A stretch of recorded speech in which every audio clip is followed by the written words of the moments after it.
Hey, in this video, we're going to do a quick run through of what it looks like to use cerbos to add authorization and fine-grained and policy-based authorization to a fast MCP server. So to begin with, we have a pretty simple fast MCP server set up. So we create the server, we give it some name, we've defined some tools, a prompt, and some resources. This follows the standard fast MCP setup. You can grab it off their Getting Started guide from their website. To demonstrate how this all works, I'm going to be using the Model Context Protocol Inspector, which if you're building an MCP server, I imagine you're going to be familiar with, but if not, it's a super useful tool to see what is going on inside of your MCP servers. So in this example, we've got a number of different tools, prompts, and resources defined, and we're also doing some basic level authentication to add different users. Authentication is out of scope for what Cerbos does. Cerbos is on the authorization side of things. So you would have set up your OAuth flow to your MCP server from your MCP client to establish an identity.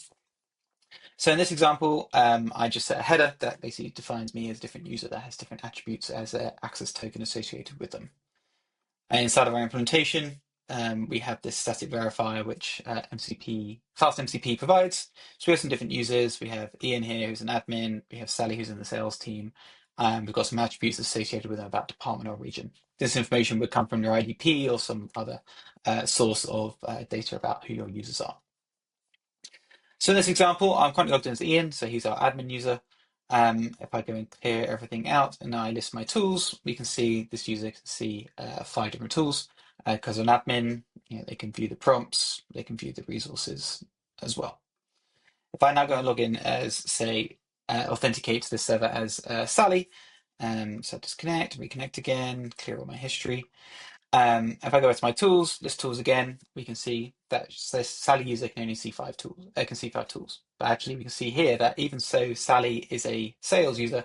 She can still see an admin tool. She can still see an engineering tool, which she can still see some HR tools.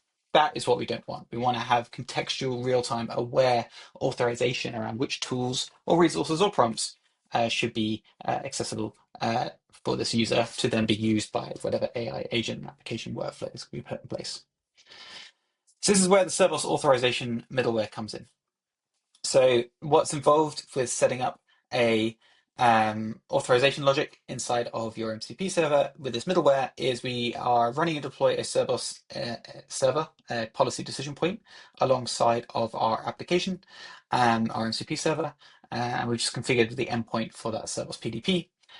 We've defined a principal builder. So a principal builder is responsible for establishing the identity, building up the ID, the attributes, the roles that are associated with the user. This most likely would come from your identity provider. It may just be directly from your access token, but this is a method here that you define, which basically will take the access token and return a principal object in the format that Cerbos needs.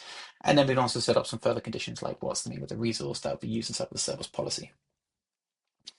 So with that set up, we also now can start defining policy. So we have an example policy available inside of the repo when you pull this plugin, and we have a structured way of defining our different resource actions. So for example, whether you're allowed to list resources, prompts, or tools is defined by this resource list, prompt list, or tool list command, which is exactly the same as how the MCP spec message format is defined. And so that grants us access based on the role. So this rule here says, okay, if you have the admin role, you can list prompts, resources, and tools. And then we have these further definitions for whether individual tools can be listed or called based upon context, or in this case, the user role. So here we can say, if you're an admin, you can list tools, great, but you can also list specific tools. So they can list the greet tool, the admin tool, the sales tool, the engineering data tool. What they can't list is the HR tool.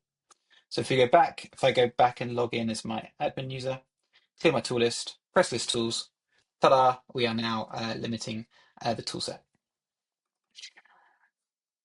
What this now looks like if I go and log in as say someone in our sales team, so our Sally user, we can see someone in sales. So if you're in the sales, you're allowed to list prompts, list resource, list tools, list the greet tool, and get the sales data tool. So we're going to do that. Tools, clear, list. There we go. We can see the greet tool. We can see the get sales data tool. We can go and list prompts. There's a sales prompt that we said. And we can not list our resources. We can see the list resources as you returned empty. So we're actually using that policy decision point in that policy to define what those resources are. But let's now go to the next level of detail. So I can do the greet tool. So hey, run that tool. We get the results back. Okay. And if I now want to actually go and execute the sales data, so let's say I want to go and get the sales data for EMEA. Well, by default, we're going to get an unauthorized error. Now, why is that? Well, if we go and look at our policy, currently, if you're in the sales role, you have the ability to see that the get sales data tool exists, but you don't actually have permissions to call it. And why is that? Well, let's say we want to have some business logic that defines in our policy, which is, okay, you're allowed to call the get sales data. Great. But only if this scenario. And the scenario we're looking at here is we're looking at the arguments, so the input to that tool. Um, um, the region input, the value of that region input must equal to the region of the user making the request, i.e. you can only go and get the sales data for the region that you belong to.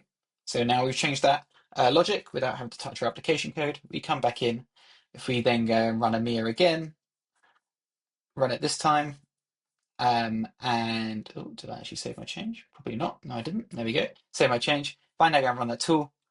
Give it a couple of seconds. There we go. That is now allowed and says this is the sales data for EMEA. If I go and change that to say North America, run that tool again, we're now going to get that unauthorized error. So we're using policy to control not only tool visibility, tool listing, but also tool execution dynamically based on the inputs parameters coming in. There's a lot more to this. You can read much more about how this integration works on the FastMCP website. You can also go and find it on PyPy, which contains detailed descriptions of how the integration works. You can do a lot more powerful things with policy and using cerbos-pdp. You can also connect it to Cerbos Hub for log collection and policy management.